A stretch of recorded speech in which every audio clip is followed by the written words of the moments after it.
आम आदमी पार्टी के सांसद संजय सिंह ने कहा कि सरकार ने गलत निर्णय लिए, इसलिए आज हार्मोन जल डमरू मध्य में भारत के जहाज थके हुए हैं। प्रधानमंत्री इस्राइल जाकर आ गए और जब ईरान के सर्वोच्च नेता अयातुल्लाह अली खामेनेई की मौत पर भी कोई शोक प्रकट नहीं किया। ईरान पर हमले की निंदा की, जबकि ईरान हमारा पुराना मित्र देश रहा है। यह चीन, रूस और यहाँ तक कि बांग्लादेश के जहाज को भी हार्मोन जल डमरू मध्य से ईरान निकलने दे रहा है, लेकिन भारत के जहाज को रोका जा रहा है। संजय सिंह ने कहा कि सच्चाई है कि हम अपना एक एक जहाज वहां से निकलने के लिए संघर्ष कर रहे हैं। दिल्ली से अमित समाचार 24।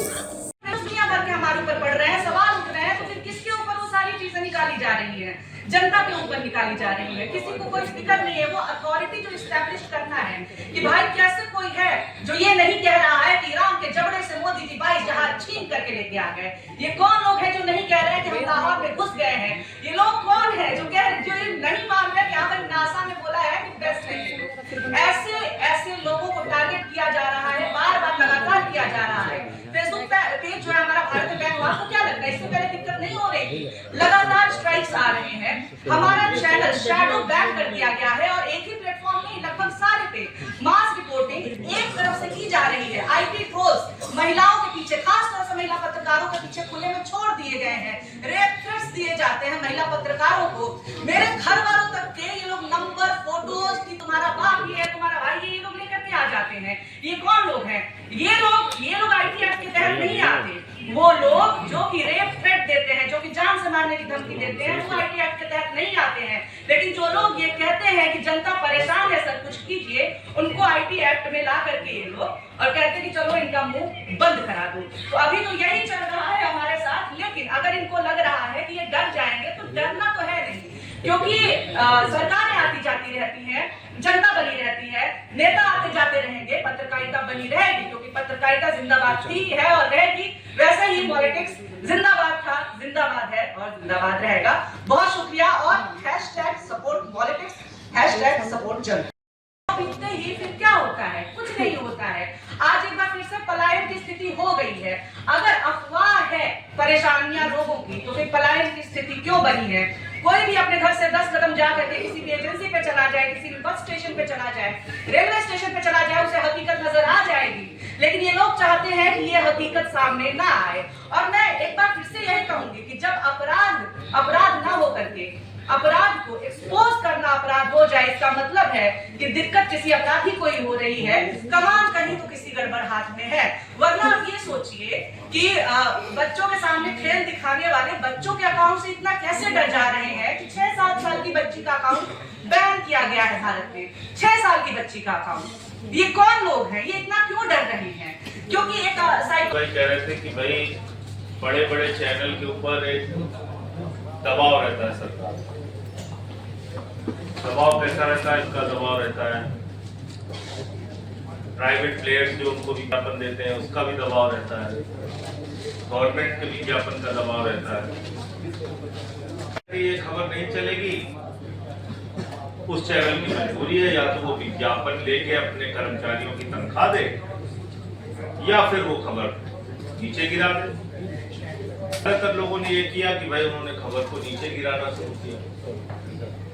फिर थोड़ा और बात बढ़ी आगे तो 2-4 ईडी सीबीआई के छापे डलवा दिए चैनल के मालिकों के यहाँ। उससे फिर और डरे, कुछ पत्रकारों पे मुकदमे लिखवा दिए, उससे और डरे। धीरे धीरे कुल मिला के सरकार का डर जो है वो काम करने लगा। और जितने भी बड़े चैनल थे वो आपकी जिंदगी से जुड़े हुए मुद्दों को दिखाना उन्होंने धीरे धीरे बंद कर दिया। चलिए वो भी ठीक है। फिर वो उनका नाम पड़ गया गोदी मीडिया। फिर वो दिन रात तारीफ पे तारीफ, कोई गलत से गलत कर दे सरकार की ओर से, उसको नहीं दिखाना है, तारीफ में लग गए। अब जो लोग इस बात पर आए, उन्होंने या तो खुद से इस्तीफा दे दिया या चैनल ने उनको निकाल दी पंकज जी। अब उन्होंने ये माध्यम शुरू किया,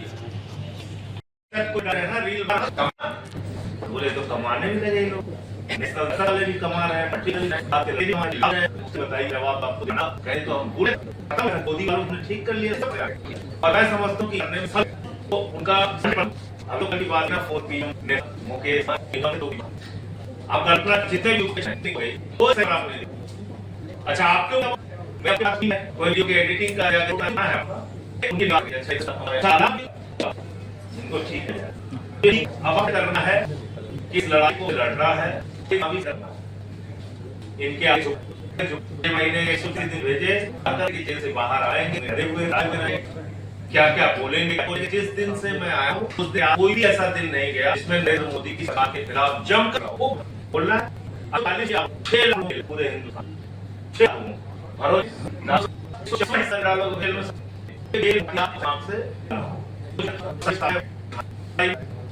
मैं 100% चाहे सड़क पे बुलाइएगा और चाहे सदन में आपने कहा नहीं था मुझसे अपनी तरफ से वहां पे संसद के अंदर बोला हमने कहा तुम्हारी व्यवस्था कहाँ ठीक करो तुम्हारा दिन रात तो देख लगा हुआ कैसे इसको बंद कैसे इसको जेल में डाल एक बात बिल्कुल आप कैसे करोगे ये भी एक बड़ी समस्या है लेकिन सवाल ये है कि ये जो चल रहा है इससे कम से कम इस देश के लोगों का भला नहीं होगा। अच्छा मान लीजिए हम लोग चुप हो जाएंगे जैसे तमाम संस्थागत मीडिया चुप है तो क्या लोगों की समस्याएं हल हो जाएगी गैस मिल जाएगा एम्स में आधे से ज्यादा डिपार्टमेंट में फैकल्टी नहीं है ऑपरेटर नहीं है ये ठीक हो जाएगा 1 लाख सरकार ठीक हो जाएगा हम नहीं बोलेंगे हम कुछ और अगर उनको लगता है कि हम यही करके पेट पाल रहे हैं हम मजदूरी करने के लिए लेकिन क्या इस देश के लोगों की समस्याएं ठीक हो जाएंगी